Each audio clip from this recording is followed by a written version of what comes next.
Maybe you're not doing anything wrong. You're showing up, doing your best, trying to move forward. But what if the reason things still feel stuck isn't because you're not working hard enough, but because your feet haven't touched the ground in a long time?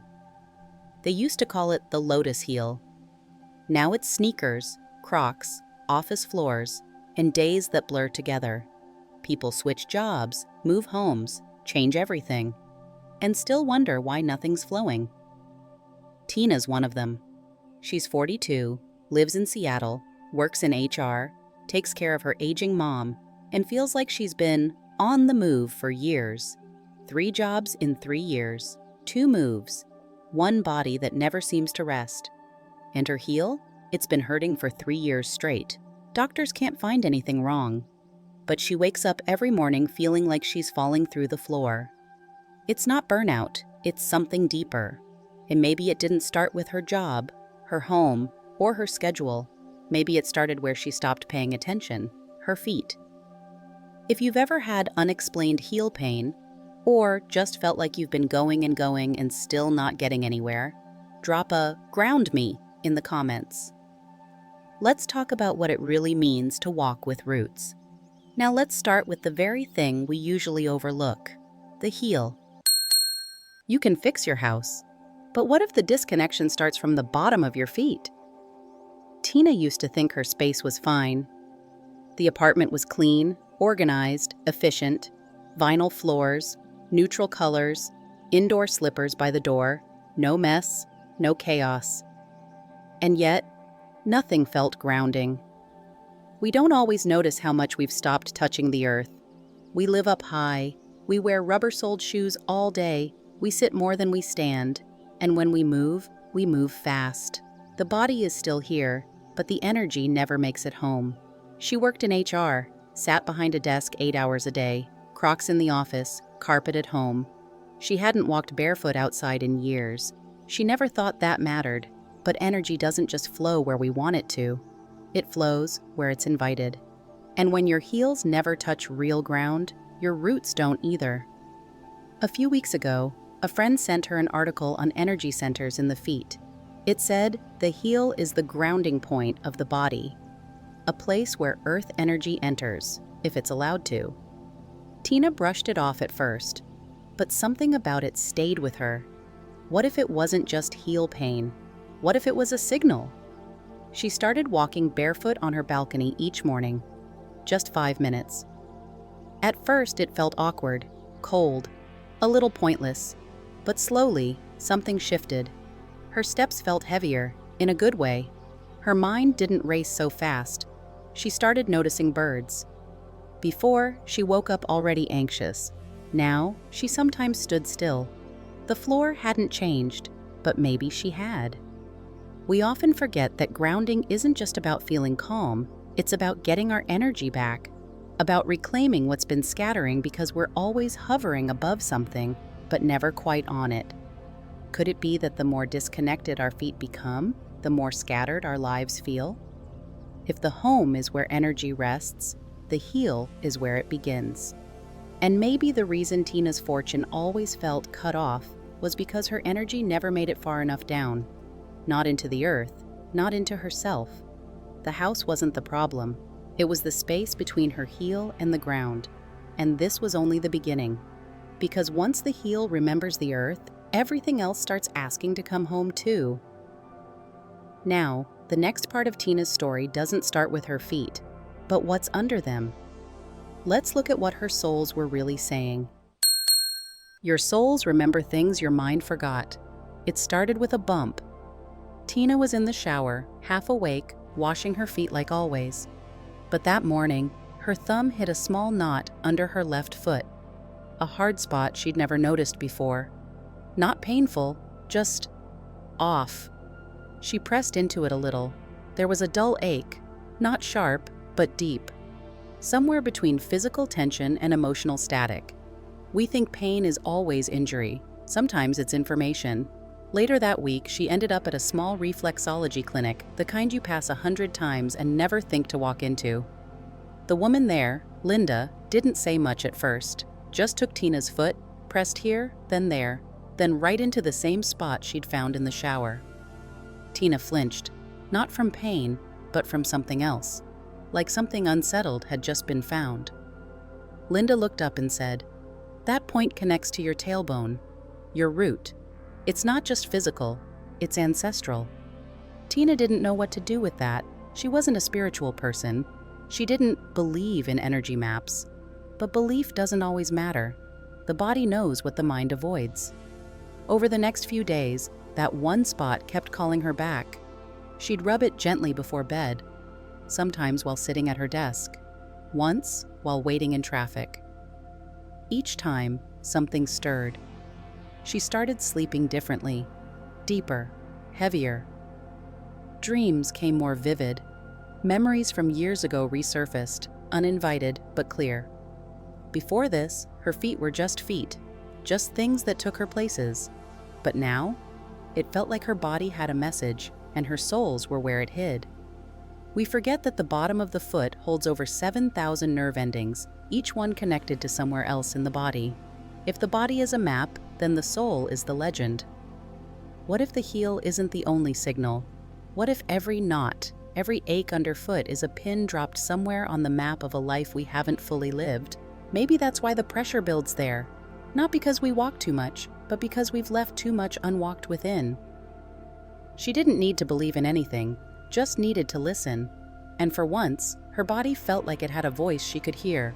If you've ever found a strange spot under your foot and thought, "That's weird," maybe it wasn't weird. Maybe it was yours. Maybe it still is. Try this tonight. Take a warm bowl of water, add a pinch of salt, a drop of ginger oil. Soak your feet, then gently press into the center of your soul. Not to fix anything, just to check in. Not everything that hurts needs to be solved. Some things just need to be seen. And Tina, she was beginning to see. Not just her feet, but where she'd been walking emotionally all these years. Next, she'd have to ask a harder question. Whose path had she really been walking on? Sometimes what hurts in our body didn't start with us. It took Tina a while to admit the pain wasn't random. Not just her heel, not just that knot under her foot, but the feeling, like her entire life was being carried for someone else. We think we walk our own path, but what if some of us are walking on borrowed roads? Her mother had always been a strong woman, sharp, controlled. Even now, recovering from a mild stroke, Dorothy refused help unless absolutely necessary.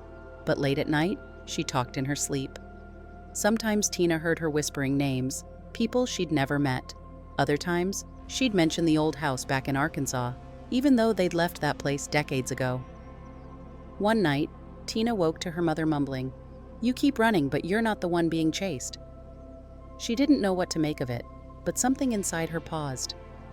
Could it be that the pain she'd been carrying wasn't hers alone? The next morning, she sat with it. Not just the physical ache, but the weight behind it. Dorothy had spent years raising kids, holding the family together, burying a husband too young, and never once talking about grief. Tina was the oldest daughter. She never needed to be asked. She just picked up the load. We all do this, in our own way. We carry forward what wasn't finished, dreams that never got lived, guilt no one spoke out loud, patterns no one dared break. The body doesn't forget, and sometimes it delivers the bill to the person who didn't order the meal. Tina started seeing herself less as stuck, and more as someone who had been assigned something that hadn't been named, but had weight anyway. And she began to wonder, if she was carrying the family's momentum, then where was she actually going? Because going hard and going far are not the same as going forward.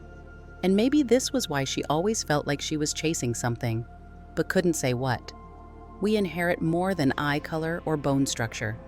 We inherit beliefs, unfinished emotions, unspoken roles. And when those go unexamined, they become physical. The pain in her heel wasn't screaming, it was repeating the silence, repeating the pressure, repeating the story no one wanted to tell. But Tina was ready to listen. She didn't need a diagnosis. She didn't need a breakthrough. She just needed to admit some of the weight wasn't hers. And once she did, her heel still hurt, but differently. less like a warning, more like a message delivered. That night, for the first time, she wrote a letter, not to anyone specific, just to the energy of what had been passed down. A short note, simple words, folded once, tucked under her bed, right where her heels would rest above it while she slept. It didn't solve everything, but that night, she didn't wake up chasing anything. And for Tina, that was new. But recognizing the weight is only half the work. Next comes learning to walk again, in a direction that's finally her own. You can move in every direction, but still not be going anywhere. Tina had spent years trying to find the right path. She'd taken promotions that made sense on paper. She'd followed advice, taken leaps, switched jobs, even changed zip codes. And somehow, each move ended up at the same feeling: disconnected, unsettled, like walking in a direction her body didn't recognize. We like to think momentum means progress, but speed doesn't always mean alignment. After the letter under the bed, something in her slowed down. Not because she was tired, but because she wasn't chasing anymore. She started noticing how she walked, how her weight leaned forward, how her left foot landed a bit heavier than the right. Jaden, the kid next door, once pointed out that she always looked like she was late, even when she wasn't going anywhere. It was a joke, but it stuck. What if we're not just physically out of step, but energetically leaning toward a life we don't even want? She began experimenting. Each morning before work, she'd walk slow circles in her backyard, barefoot. 7 steps forward, pause, breathe in, 7 steps back. It wasn't about exercise. It was about seeing if her body still knew how to move without pressure. At first, she overthought it. What am I doing? Why does this feel awkward? But over time, the practice did something subtle. Her steps felt more hers. She didn't trip over her own momentum. Before, she was always trying to go somewhere. Now she was learning how to be with herself in the going. And it made her think, we talk a lot about direction in life, right job, right person, right time, but no one ever asks, is your body facing the same way your heart wants to go? Because if your energy is split, it doesn't matter what decision you make. You'll keep doubling back emotionally. We all have a posture when we're lost. Some of us lean forward. Some of us shrink down. Some of us drag one foot behind the other, as if one part of us wants to go and the other refuses. Tina had started to feel the difference. When she rushed, she lost clarity. When she slowed down, she could tell if something felt off. She stopped saying yes to things that didn't land in her gut. Small wins, nothing showy, but real. And real was enough, because at some point, she realized she hadn't been choosing paths. She'd been trying to outrun the wrong ones. And if you're always running, you never really arrive. Tina wasn't there yet, but she was starting to walk like someone who would be. And soon, she'd learn that to really walk her own path, she'd have to do something even harder. Put the weight down. Not just the weight of others, but the version of herself that thought holding it was the only way to be worthy. Some weights don't drop when we let go. They drop when we finally say, this was never mine. Tina didn't plan on doing a ritual. She wasn't that kind of person. But after weeks of walking slower, breathing deeper, and actually feeling her feet again, she knew something was still stuck. Not in her body, in her story. We hold on to things with more than our hands. Sometimes we hold them in our silence. Linda had once told her, you don't always need to release the pain. Sometimes you just need to return what was never yours. That sentence lingered. It didn't feel poetic. It felt correct. What if part of healing isn't fixing anything, but just finally sending it back? So one Friday night, Tina wrote another letter. Not long, not dramatic, just enough. She wrote to whatever energy had landed on her shoulders before she even knew what shoulders were. She thanked it. She forgave it. She gave it permission to go. Then she folded the letter, placed it by the door, and went outside. Her backyard wasn't fancy. A patch of grass, some stones. the moon overhead. But it was enough. She took off her shoes, stepped barefoot onto the earth, held a small bowl of warm water in her hands, with salt and one smooth black stone Linda had given her. She stood there quietly, long enough for the air to change. No music, no chants, just breath, just her. We think rituals have to be big, but sometimes all it takes is a full-body yes to the part of us that's ready. When she placed her heel on top of the letter, something shifted. Not in the world, in her. There was no dramatic tear, no wave of heat, no divine voice, just a click, like a drawer finally closing. And her heel? It didn't stop hurting, but it stopped shouting. It felt like something had been heard. We all carry inherited things, but we don't all have to keep carrying them. Tina walked back inside. Her body didn't feel lighter, but she felt clearer. The kind of clear you only get when your truth doesn't have to push against you anymore. And maybe that's the real gift. Not being pain-free, but being unburdened. And now, with her heels finally touching ground, with her breath finally catching up to her, Tina could see something she hadn't seen in a long time. The direction was never really the problem. It was the weight. And when you start walking without it, everything feels different, even your own story. But before that story could fully change, there was still one last truth she needed to face. Why had she kept carrying so much for so long? Maybe healing isn't becoming someone new. Maybe it's finally arriving in the body you already live in. For the first time in years, Tina wasn't chasing a breakthrough. She wasn't hoping her pain would vanish. She wasn't trying to fix her life. She was just here. And here felt like enough. Her heel still pulsed some mornings, but it didn't carry panic anymore. It didn't carry questions. It just existed, like a scar that no longer dictated the story. We think progress looks like freedom from pain, but sometimes progress is freedom from fear of it. Tina looked around her home. Same floors, same walls. But something felt different. Maybe because she was standing differently. Not with tension, not with urgency, but with presence. Before, she filled every silence with strategy. What's next? What's missing? How do I get there faster? Now? There was space, enough to let stillness say something back, and in that stillness, she started to understand. She hadn't just been walking in the wrong direction, she'd been walking on behalf of stories that weren't hers, stories about proving her worth, stories about being the strong one, stories about staying ahead of collapse. But those stories didn't belong to her anymore. She'd done what she could, she'd carried what she carried, she'd listened when her feet finally asked to be heard, and in return, they gave her something simple, a sense of being home, not in a city, not in a role, but in her own damn skin. Because maybe that's what we forget, that the feet aren't just what take us forward, they're what connect us to the ground we're here to claim, not someone else's, not inherited, not borrowed through guilt or duty, ours.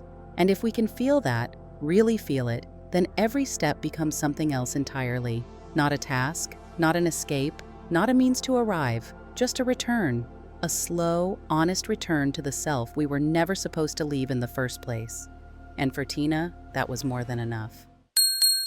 I don't think most of us are disconnected on purpose. We're just busy. We're trying. And in the middle of all that trying, it's easy to forget we're not just minds with goals. We're bodies with memories, feet with stories, heels with history. Watching Tina walk through this reminded me of something I forget too often. Sometimes the real shift isn't what you walk toward, it's what you finally stop carrying. And the ground? It's always been here, waiting, quiet, ready to hold us when we're ready to land. If you felt something in this story, some part of you that's been walking too fast, too far, for too long, this space is for you. Stick around. We're going deeper next time, into what it means to live in a body that was never designed to hustle. You won't want to miss it. This is wisdom of Feng Shui. Your space speaks. Wisdom listens.